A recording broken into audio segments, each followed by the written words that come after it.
Welcome back. Now, PowerPoint has two additional AI elements to its operation.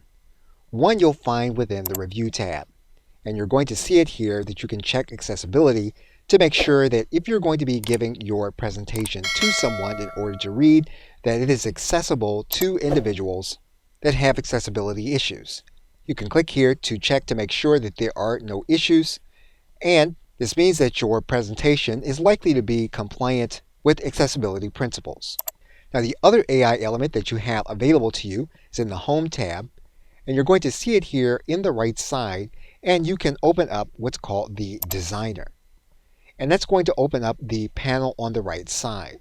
And basically, you're going to have an AI to give you suggestions on ways that you can put your slide together. And you're going to have several choices for each slide. And basically, you can choose one element for each slide. And each slide can be individually designed. So basically, what you have available to you is that the AI will select different elements for you to determine how you want your slide presentation to look for any occasion that you will be using it for. Now, most cases, a sales presentation will require just a plain background, but you may want to vary it depending on the context that you will be selling your product.